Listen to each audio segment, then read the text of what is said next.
En aquel tiempo entró Jesús en Jericó y atravesaba la ciudad. Un hombre llamado Zaqueo, jefe de publicanos y rico, trataba de distinguir quién era Jesús, pero la gente se lo impedía porque era bajo de estatura. Corrió más adelante y se subió a una higuera para verlo porque tenía que pasar por allí. Jesús, al llegar a aquel sitio, levantó los ojos y dijo: Zaqueo, baja enseguida, porque hoy tengo que alojarme en tu casa. Él bajó enseguida y lo recibió muy contento. Al ver esto, todos murmuraban diciendo: ha entrado a hospedarse en casa de un pecador. Pero Zaqueo se puso en pie y dijo al Señor: mira, la mitad de mis bienes, Señor, se las doy a los pobres, y si de alguno me he aprovechado, le restituiré 4 veces más. Jesús le contestó: hoy ha sido la salvación de esta casa. También este es hijo de Abraham, porque el Hijo del Hombre ha venido a buscar y a salvar lo que estaba perdido. Palabra del Señor. La fiesta que hoy celebramos, la presentación de la Virgen María en el templo, nos habla de la colaboración necesaria de cada uno de nosotros en el plan de salvación de Dios. Solo si entendemos nuestra vida como miembros del cuerpo místico de Cristo, podremos comprender la fiesta que hoy celebramos.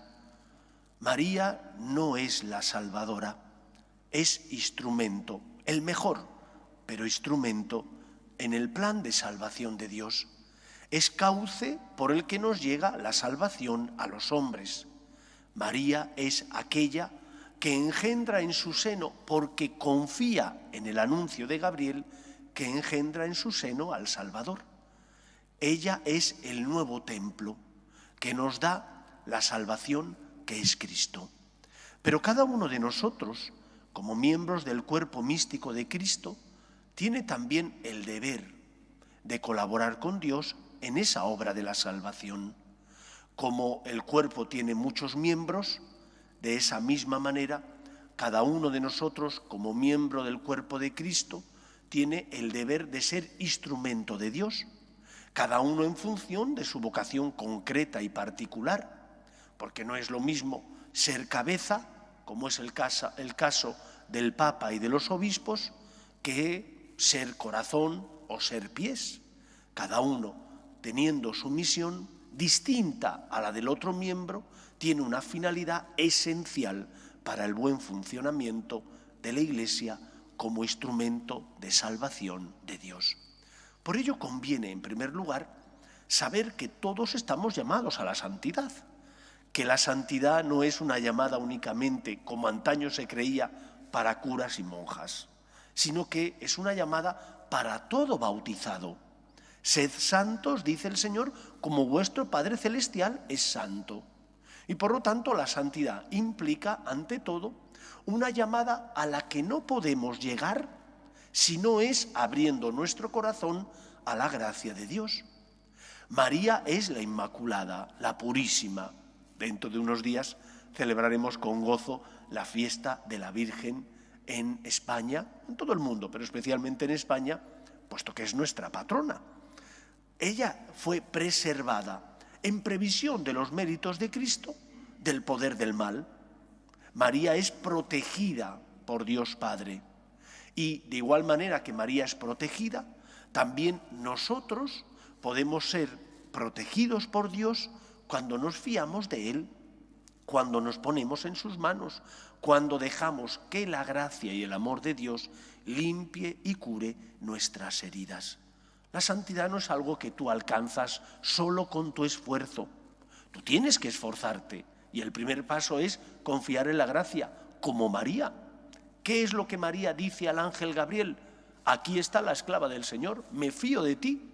Pues eso es lo que nosotros tenemos que decir cuando hemos tropezado, cuando sentimos la tentación. Señor, me fío de ti, confío en tu poder.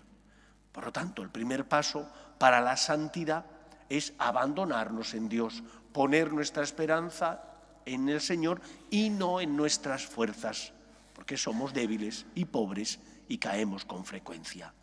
En segundo lugar, somos instrumento de Dios, y cada uno en función de su vocación concreta, cuando por la integridad de nuestras costumbres somos luz en el mundo.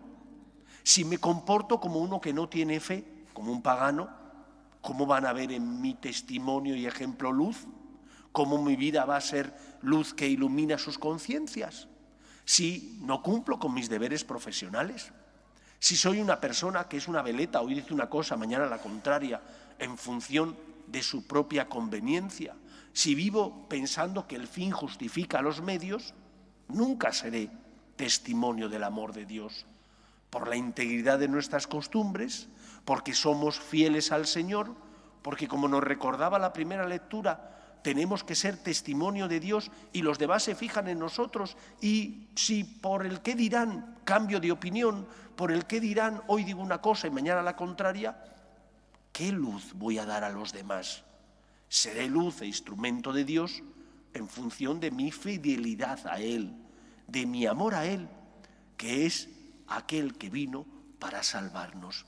Y por lo tanto, esa fidelidad a Cristo implica que, dado que pertenecemos a la Iglesia, tenemos que tener una misma fe. Todos los cristianos compartimos esa fe. Tenemos que tener y vivir una misma doctrina. No puede ser que aquí se viva una doctrina que se desprende del Evangelio y en África o en Asia sea distinta.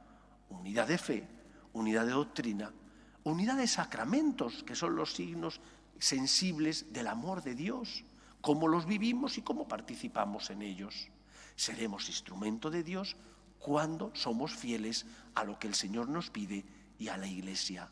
Y en tercer lugar, cada uno de nosotros tiene unos dones y unos talentos. Y esos dones y talentos que Dios te ha concedido, te los ha dado para tu auxilio, pero también para el auxilio de los que pasan a tu lado y están necesitados. ¿Qué uso estás haciendo de los mismos? ¿Eres un empresario? ¿Estás pagando un salario justo? ¿Estás promoviendo la justicia, intentando ayudar a los necesitados? Y eso implica también generar justicia y generar, por lo tanto, una mejor calidad de vida en el mundo. ¿Eres padre o madre de familia? ¿Estás educando a tus hijos en tus convicciones? ¿Estás enfermo? ¿Estás ofreciendo al Señor la enfermedad para colaborar con Cristo en la obra de la salvación y de esa manera ser instrumento de Dios? Cada uno ha recibido una llamada personal, es miembro del cuerpo de Cristo. Y de igual manera que María sirvió al plan de salvación de Dios, fiándose del Señor, diciendo sí quiero, cuidando después a Cristo, sosteniendo al Señor cuando al pie de la cruz estaba abandonado y solo pudo contar con el amor, el cariño, la cercanía de su madre y de unas mujeres. ¿Estamos nosotros siendo instrumento de Dios como lo fue la Virgen María? Ya sé que no somos dignos, ya sé que somos pobres, pero el Señor ha querido llamarnos para colaborar con Él en la obra de la salvación, haciéndonos hijos suyos y por lo tanto miembros del cuerpo místico de Cristo. Es un derecho que tenemos, pero también un deber. Un derecho por ser hijos, un deber por ser hijos. Pues que el Señor pueda contar con nuestra ayuda para llevar su amor y su salvación a todos los hombres. Que sea así. Nos ponemos en pie.